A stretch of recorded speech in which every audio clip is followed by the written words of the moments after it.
Bagaimana kita building trust? Batu yang pertama. Bagaimana kita building trust? Dari orang tidak percaya bisa jadi percaya kepada kita. Building trust terdiri dari 3 kategori besar. Percaya timbul 1 karena adanya reputasi dan referensi. Yang kedua, karena adanya keakraban atau kemiripan. Yang ketiga, karena ada kongruen. Kita akan jelaskan satu persatu. Percaya timbul ketika ada referensi dan reputasi itu berdasarkan pertama kali, 1 biasanya tergantung dari penampilan. Jadi reputasi dan referensi, masih ada 5 hal di bawah reputasi dan referensi, yaitu 1 adalah dari penampilan. Penampilan kita harus dijaga, cara berpakaian kita, bau kita, tanpa sadar akan mempengaruhi orang lain. Misalnya kita mau jualan sesuatu hal, kita pakai baju tanpa lengan. Kemudian tangan kiri ditato gambar tengkorak, tangan kanan ditato gambar hati dipanah, kemudian rambutnya dikerok kanan dan kiri, jambulnya dikasih warna merah, ekornya dikasih warna kuning, kemudian anting-antingnya, telinga kanan pakai anting-anting, kemudian hidung kiri pakai anting-anting, kemudian ketika ngomong selamat pagi, lidahnya ada tindiknya. Kira-kira bisa jualan tidak? Bisa kalau jualannya sabu-sabu. Tergantung penampilannya di mana gitu ya. Kalau penampilannya seperti itu ya mungkin jualannya sabu-sabu akan laku. Kalau kita mau jualan asuransi, mau jualan multi level marketing, kita mau jualan produk dan jasa kita mau jualan mesin-mesin yang berat, kita mau jualan ide kita. Silakan, kita harus berpenampilan yang meyakinkan. Tanpa sadar orang kesan pertama akan sangat-sangat berpengaruh. Ini penampilan agar dijaga. Sudahkah Anda menjaga penampilan Anda? Kemudian yang kedua dari reputasi dan referensi adalah tergantung dari gelar dan jabatan kita. Alangkah indahnya kalau kita sudah mempunyai jabatan PhD dari Harvard. Begitu kita tukar kartu nama, tanpa sadar orang sudah segan dan terpengaruh oleh kita. Logikanya begini, kalau misalnya di zaman dulu, misalnya pada waktu perang kemerdekaan, Indonesia pada waktu itu agresi Belanda, kemudian mau negosiasi perdamaian, yang maju dari Belanda adalah mayor, kemudian dari Indonesia yang datang sersan. Kira-kira sersannya dihargai tidak? Tidak akan dihargai. Mayor minimal sama-sama mayor. Demikian juga pada waktu kita mempunyai departemen sales, seringkali sebagai perusahaan itu memberikan gelar atau jabatan yang begitu rendahnya, sehingga ketika orang tukar kartu nama yang punya kartu nama pun malu karena di situ tertulis junior sales officer. Sudah sales officer kasih junior lagi, lebih parah lagi. Jadi saran saya lebih baik minimal kita berikan gelar atau jabatan yang cukup tinggi, sehingga kalau kita tukar kartu nama, sales Anda juga penuh percaya diri, dan yang menerima juga lebih menghargai. Minimal saran saya, kasih gelar manager, sales manager. Ketika ditanya, Anda punya anak buah berapa? 1, saya sendiri. Lumayan begitu, karena Anda manager, minimal Anda manage diri Anda sendiri. Dengan kita sales manager, kita akan jauh lebih dihargai dibanding kita junior sales officer. Bagi yang mendengarkan ternyata ini masuk akal, silakan diterapkan di sales departemen Anda. Gelar atau jabatan tanpa sadar akan mempengaruhi penjualan Anda. Orang akan lebih menghargai ketika mau ketemu. Kemudian berikutnya, yang ketiga adalah terkait dengan merek atau nama besar. Kita akan jauh lebih mudah menjual ketika kita terkait dengan nama dan merek besar. Alangkah indahnya kalau kita terkenal dengan misalnya dari bank multinasional begini, kita akan jauh lebih mudah daripada bank EO atau bank kecil yang tidak terkenal namanya. Tapi misalnya kita bank kecil dan tidak terkenal namanya, bisa tidak kita affiliate atau kita kerjasama dengan suatu hal yang sangat besar di luar negeri? Bisa. Misalnya kita kerjasama dengan ini dan setiap tahunnya diaudit oleh auditor yang sangat besar namanya segala macam. Jadi kita bisa dipercaya karena kita kaitkan dengan nama yang lebih besar dari perusahaan kita sendiri. Itu caranya building trust supaya orang percaya kepada kita. Berikutnya, yang keempat, bagaimana kita bisa membangun referensi dan reputasi adalah dengan catatan prestasi kita sendiri. Minta testimoni. Kita begitu ada orang yang terpuas dengan kita minta testimoni. Apabila testimoninya adalah dari nama-nama besar, kita akan jauh lebih mudah menjual produk atau jasa atau ide kita. Nah, kalau misalnya testimoni tidak ada, kita juga bisa menulis catatan prestasi kita sendiri. Pada waktu itu saya juara ini, saya terbaik di bidang ini. Perusahaan kami terbaik di bidang ini, perusahaan ini terbaik ini, nomor ini. Penghargaan ditulis. Itu tanpa sadar ada 2 pengaruh. Pengaruh yang paling baik adalah mempengaruhi orang lain. Tanpa sadar begitu dibaca, saya lebih percaya. Pengaruh berikutnya yang cukup baik adalah mempengaruhi diri sendiri. Karena dengan kita yakin, kita akan jadi lebih mudah mempengaruhi orang lain. Jadi dengan ada data-data bahwa kita nomor satu nomor sini, tanpa sadar dari dalam bawah sadar kita percaya bahwa produk kita baik, dan tanpa sadar lebih lanjut lagi kita akan mempengaruhi orang lain dengan lebih cepat. Berikutnya, building trust dari reputasi dan referensi bisa timbul dari satu yang namanya edifikasi, atau kalau bahasa Inggrisnya adalah tee up. Maksudnya apa? Ada orang yang ngomong baik tentang kita, atau kita ngomong baik tentang orang yang lain. Lebih mudah dipercaya ketika ada orang yang ngomong baik tentang kita. Jadi biasanya misalnya ada seorang sales manager datang mempengaruhi kelihatannya berat, kita akan tee up atau edifikasi sales director kita terlebih dahulu. Kita ngomong, Pak, sales director kita ini adalah orang yang luar biasa, Pak. Dia akan besok luar biasa sekali. Atau kita akan puji dia bahwa dia lulusan dari mana, semuanya ini hebat, luar biasa. Wah, ini calon orang yang sangat-sangat kaya, sukses, luar biasa. Dia pemiliknya, dia apa, segala macam. Sekali waktu, Pak, boleh ketemu makan siang? Biasanya orang senang bergaul dengan orang yang sukses. Ketika kita sudah ngomong baik tentang satu orang, ketika orang tadi datang, akan jauh lebih mudah terjadi close sales daripada orang siapa yang kita belum kasih edifikasinya, belum kita tee up, kita belum naikkan dia, belum kita unggulkan dia. Jadi saran saya, sudahkah Anda mulai saling belajar omong baik satu dengan yang lain?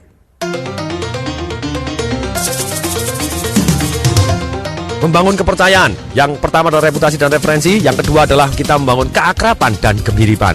Orang cenderung percaya kepada orang yang ada kemiripan atau ada kesamaan tanpa disadari.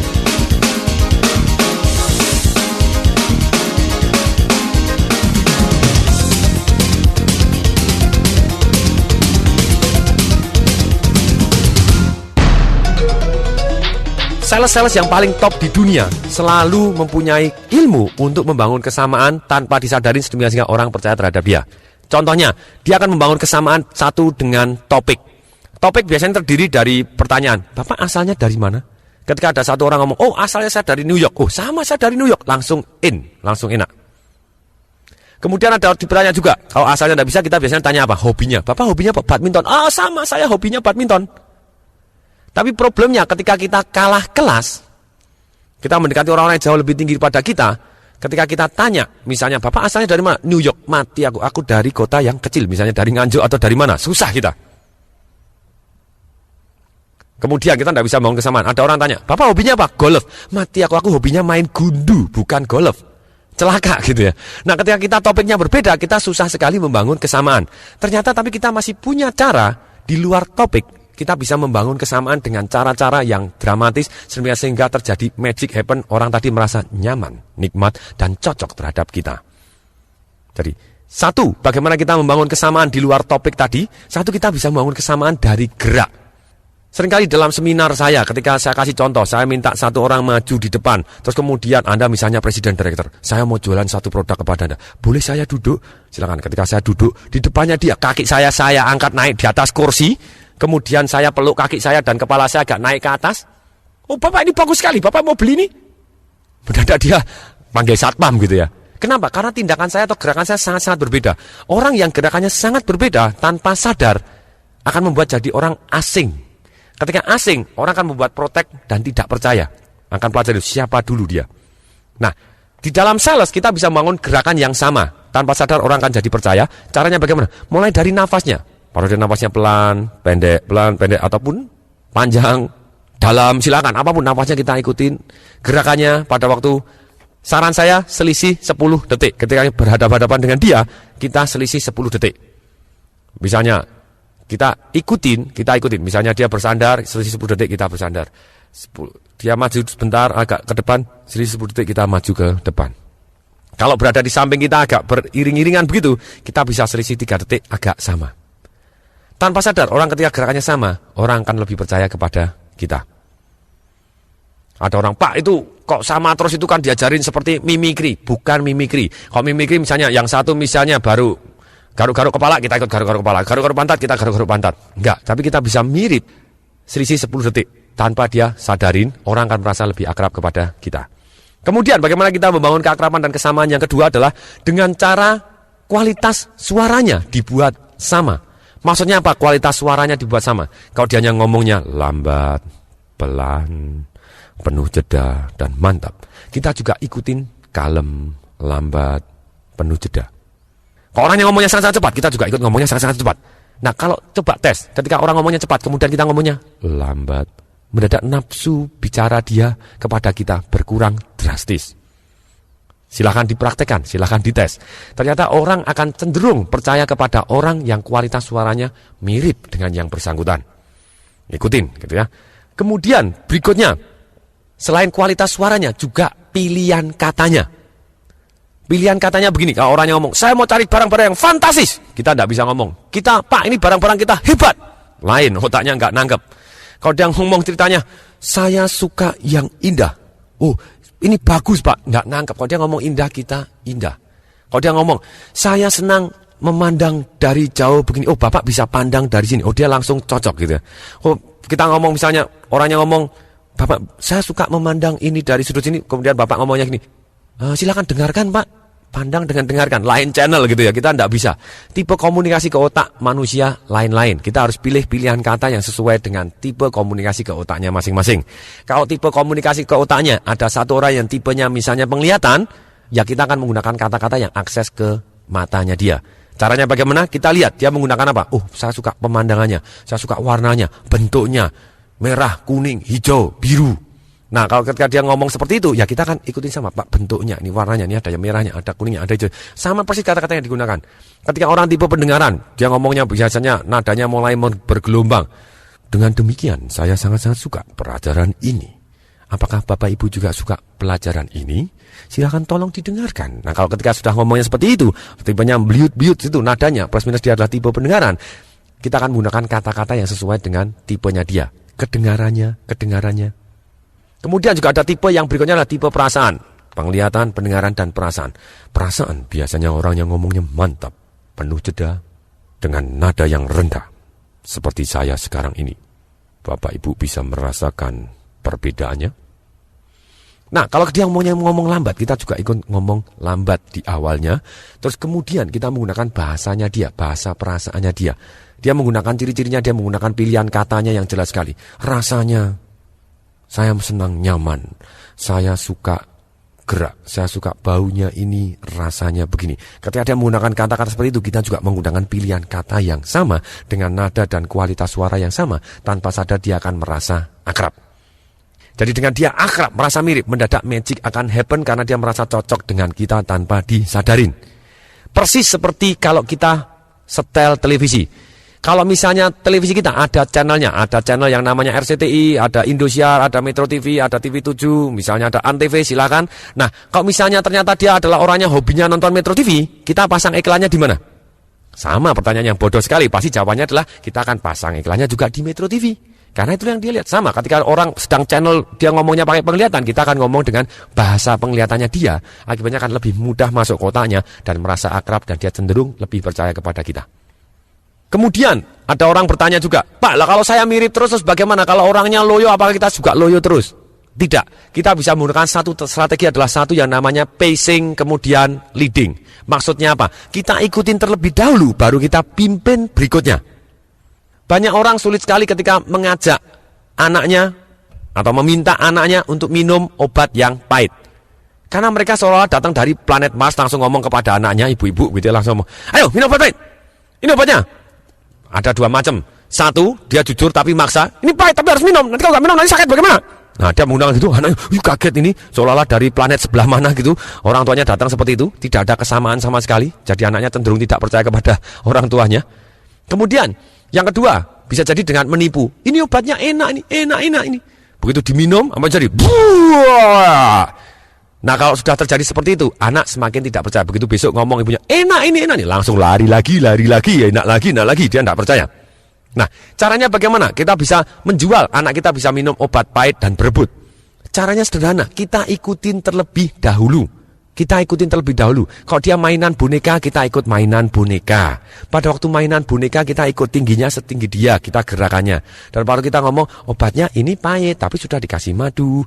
Oke, sekarang yang minum obat harus teman-temannya dulu. Siapa temannya dulu yang harus minum obat? Dia akan ngomong, Po. Wah, ternyata po. Po yang warnanya apa? Merah, misalnya gitu. Oke, kita pura-pura. Po, mari kita minum obat dulu. Obatnya ini pahit tapi sudah dikasih madu jadi tidak begitu pahit. Po, mari kita minum obat biar cepat sembuh. Oke, kita sendiri yang jawab. Oke, pura-pura. Pura-pura. Oke, siapa yang mau jadi juara berikutnya? Begitu anak kita mau angkat tangan, kita buat penasaran lebih dulu. Tunggu dulu. Sekarang temennya yang lain dulu, Tinky Winky. Nah, Tinky Winky dulu. Mau pura-pura, akhirnya dia penasaran dan dia akhirnya mau dengan ceria. Jadi kita bisa ikutin dulu, kemudian kita pimpin ke arah yang kita mau. Jadi pada waktu kita ngomong-ngomong, kita ikutin dulu topiknya dia, kita setelah ikut seneng, mantap, baru kita ngomong ke arah yang kita inginkan. Kita bimbing ke arah kita inginkan tanpa disadari. Demikian juga gerak. Kok misalnya ada satu orang geraknya menutup total, tangan dilipat, kepala ke atas, kaki ditekuk, kaki ditaruh di atas, misalnya kakinya disilangkan, tangan disilangkan, dagu ke atas, itu adalah posisi yang sulit untuk terjadi penjualan gitu ya. Nah caranya bagaimana? Ya kita ikutin dulu, bukan berarti terus kemudian kalau kakinya dia di atas meja kita ikut-ikutan kakinya di atas meja, enggak gitu ya. Tapi kita duduknya juga agak menjorok ke belakang, kita juga agak menyilangkan tangan sebentar, selisih 10 detik. Setelah berapa saat kita akan leading dia. Caranya bagaimana? Kita akan maju ke depan dan kita akan menunjukkan satu barang. Bapak silahkan Pak, bisa dilihat dulu barangnya ini. Nah tanpa sadar dia akan maju juga. Kalau dia maju tanpa sadar posisinya akan membuka. Sudah kena leading, sudah kena pimpin, penjualan akan jauh lebih mudah terjadi. Cara building trust yang ketiga adalah kita harus kongruen. Jadi setelah reputasi, referensi, yang kedua adalah akrab dan mirip, yang ketiga adalah kongruen. Maksudnya kongruen itu apa? Maksudnya kongruen adalah apa yang kita katakan, ekspresinya sungguh-sungguh dan orang bisa merasakan getaran emosi kita bahwa kita benar-benar yakin. Contohnya begini, orang akan percaya ketika menghadapi orang yang ekspresinya benar-benar bisa dirasakan sungguh-sungguh. Salah satu contohnya adalah ketika misalnya kampanye presiden. Ada presiden yang ngomong dengan sangat-sangat bagus, tapi pada waktu akhirnya saya bersumpah begini-gini, tapi di akhir ujungnya dia tersenyum. Susah sekali, karena ekspresi ketika orang bersumpah harus menunjukkan keseriusan. Ketika orang bersumpah, ujungnya senyum, tidak bagus. Itu yang salah mestinya yang advertising agensinya begitu ya. Jadi presidennya nggak salah, karena dia mungkin diperintahkan juga harus senyum, harus begini. Nggak bisa pada waktu orang bersumpah. Coba bayangkan, saya kasih tahu, kongruen atau tidak. Misalnya begini, saya bersumpah, saya basmi korupsi. Orang langsung ketawa begitu ya. Nggak bisa kalau orang ceritanya benar-benar dia berjanji untuk membasmi korupsi atau apa, dia harus tunjukkan kesungguhannya dia. Jadi dengan sangat mantap, dia serius, wajahnya serius, dan orang akan percaya. Ini yang namanya kongruen. Ketika orang kongruen, gunung pun pindah. Apalagi cuman manusia biasa. Apakah orang harus jadi pembicara baik baru dia bisa jadi salesman yang bagus? Belum tentu. Mahatma Gandhi, dia bukan pembicara yang baik. Mother Teresa, bukan pembicara yang baik. Tapi ratusan juta orang di dunia ini ngikut mereka. Mother Teresa bangun rumah sakit di India, dapat membangun sekian juta US, banyak orang nyumbang, mempercayakan uangnya, karena dia percaya bahwa Mother Teresa akan menggunakan uangnya untuk membangun rumah sakit. Mahatma Gandhi bilang, jangan pakai kekerasan. Orang tidak pakai kekerasan, itu luar biasa sekali, sekian ratus juta orang ikut dia. Ketika orang kongruen buat apa yang dia omong dan diekspresikan mantap sekali, tanpa sadar orang akan ikut. Jadi, Anda kalau mau menjadi sales, coba perhatikan terhadap ekspresi Anda. Ketika Anda presentasi, perhatikan, wajah Anda senyumnya begini pada tempatnya tidak. Kalau tidak pada tempatnya, lebih baik Anda tampil serius dan mantap. Sinar mata Anda bagaimana? Nyengirnya bagaimana? Belajarlah kongruen. Ketika belajar kongruen, kita harus belajar. Misalnya, kita ngomong sama-sama teman-teman sendiri, kita ngomong bahwa produk ini bagus. Atau bagaimana kita presentasi. Harus ada terus dan kita berlatih bagaimana kita ekspresinya. Orang bisa merasakan kesungguhan kita. Jadi saran saya, teruslah berlatih sehingga orang bisa merasakan bahwa Anda betul-betul tulus dan sungguh-sungguh yakin terhadap produk Anda.